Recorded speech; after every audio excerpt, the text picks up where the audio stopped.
صباح الخير، صباح الحب، صباح السعادة، صباح كل حاجة حلوة في الدنيا. وحشتوني كتير كتير. يا رب تكونوا بخير وصحة وسعادة وهنا وفرح وكل الحاجات الحلوة اللي في الدنيا. نصلي على النبي بقى ونقول هنعمل ايه ورحنا فين وعملنا ايه وايه الحاجات الحلوة الجميلة المدلعة ديت. أكلة سمك اللي وسع عليها لقمية.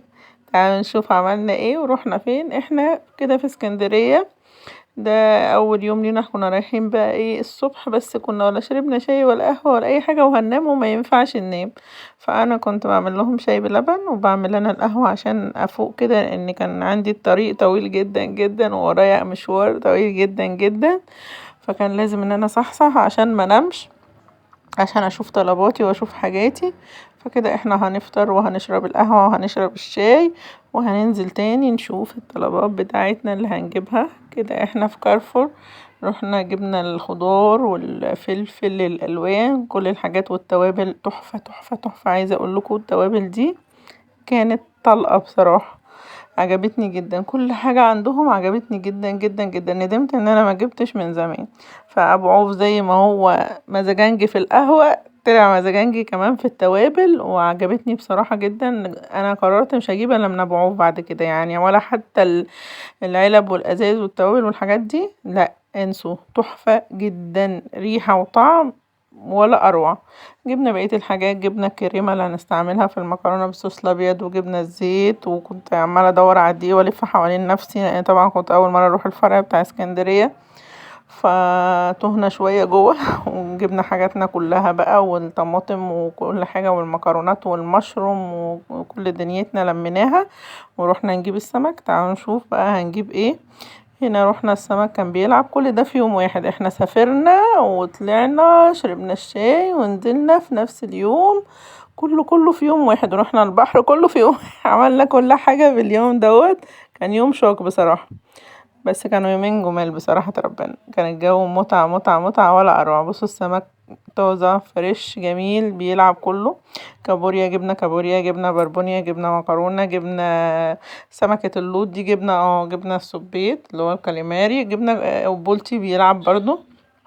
هنا اللول كان بيشوف سمكة لوط دي ايه حكايتها، بس هي ما دخلتش مزاجي اوي. جبنا طبعا الجمبري ده كان تحفة. كل ده جبناه. دي بقى السمكة وقطعها لي وخلاها لي وعملها بالشكل دوت. وده البولتي. وده كده اكلنا كله. ده الاكل اللي احنا هناكله، مش اكل كان المسابقة هنعمله برضو دلوقتي، بس ايه ده يومنا احنا الاول. والكابوريا. وعايزه اقول لكم حاجه مهمه عن الكابوريا، ان انا لازم بشيل الحته اللي تحت دي وانضفها. كده انا بعمل البصله. هنا بكسر الكابوريا عشان الشوربه، بفتحها نصين. لازم بفتحها كده وهاخدها اشطفها واشيل الكيس اللي فيها واكسرها نصين واحطها تاني. كل واحده افتحها اخدها عند الحنفيه واعمل فيها نفس العمله، واحط روس الجمبري اللي كانت عندي كلها بنزلها في الشوربه بتاعتي. وباخد برضو اللي طلع من سمكه اللوط ان الراجل نضفها لي بعد ما غسلتها طبعا بليمون والكلام ده كله يعني طبعا معروف. وحطيت بقى على التوابل توم باودر، وحطيت حبهان، وحطيت فلفل اسود. التوابل بتاعتنا العادية، ما نكترش الفلفل عشان عايزين الشوربة تبقى بيضة.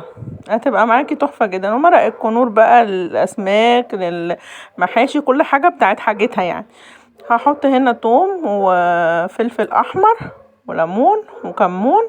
وهسوي بقى الكابوريا بعد ما اشيل القشره اللي من تحت دي. انا عايزه تحطيها ارجعي حطيها تاني، بس اهم حاجه تشيلي الكيس اللي من جوه ده. مش البطارخ يا جماعه، مش بتكلم على البطارخ خالص.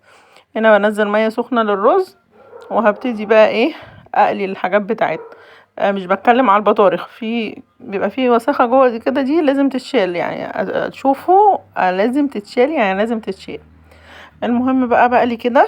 وادي الليمون، ليمون كتير. الكابوريا بقى بتحب الليمون عشان تبقى متبلة وحلوة كده ويبقى طعمها جميل.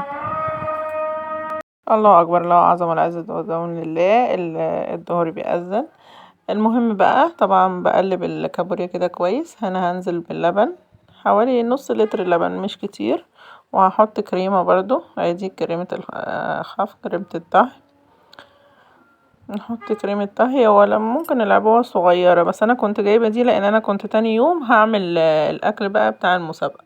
بس كده ادي الرز خلص معايا. عملنا سلطة، دي المكرونة والبربونية والكابوريا، ظبطتهم وروقتهم يعني وتمام التمام. مش معنى يعني المسابقة احنا كمان لازم ناكل لازم نتروق. هنا كده انا هتبل الحاجة وهشيلها بقى عشان اشتغل فيها الصبح. كنت صحيت الساعة 6 الصبح تقريبا علشان ابتدي، فانا تبلت الحاجة بس وحطيتها في التلاجة عشان اشتغل فيها الصبح. حطيت كمون وملح وفلفل وليمون بس كده، وسبتهم بقى في الطبق يا دوبك على قد الطبق بس الفيليه والجمبري، مش كتير، على قد طبق المسابقة. هو كان طبق واحد بس، ومع ذلك فاض بردك وكلنا منه. حسن كل منه زي ما انتوا شايفين بالشكل دوت.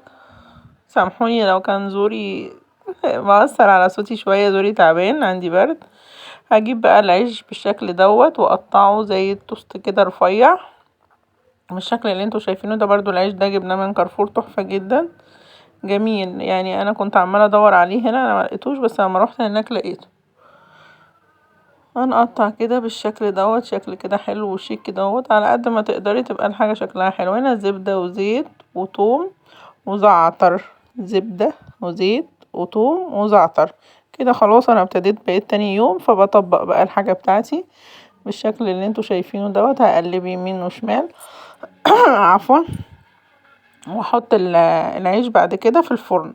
العيش ده يا جماعة خيال خيال خيال زي ما انتوا شايفين بالشكل ده.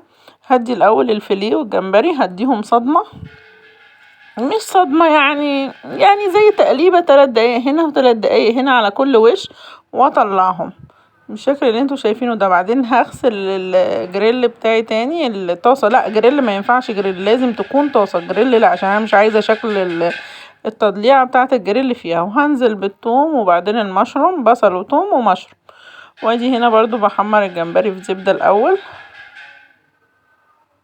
زي ما انتوا شايفين كده. هو ده الطبق بتاعنا. على فكرة احنا عملناه برضو على القناة قبل كده، اللي هو المكرونة بالوايت صوص. بس انا لما عملته بالطريقة بتاعتنا، بتاعت شيفاتنا بتاعت مصر، اللي هو انا بلف الصوص الابيض بمعلقة دقيق.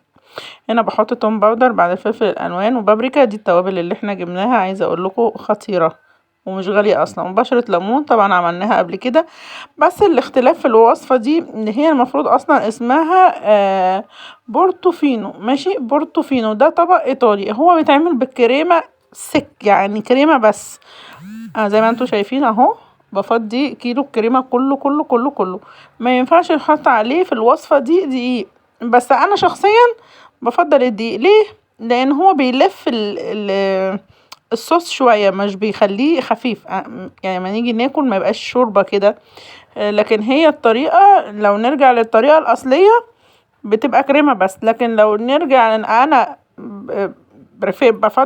بفضل ان انا الفها بمعلقتين دي المكرونه الوايت صوص انا بعملها معلقتين دي بس. في المسابقه كان لازم نعمل الطريقه الاصليه، اللي هي تحطي كل حاجه بالمقادير الاصليه بتاعتها من غير اي افتكاسات. بس طبعا كل الشيفات عندنا في مصر بيعملوها بالدقيق عشان تلف. بس دي الطريقه الايطاليه لا، ما فيهاش دقيق، فاحنا بنقول اصل ايه التجربه. ده كده ثبت الجمبري. وبعدين هنا هو عندنا الترولي دوت اللي انا حطيت فيه الفينو، اللي قلبت عليه الدنيا لحد ما لقيته.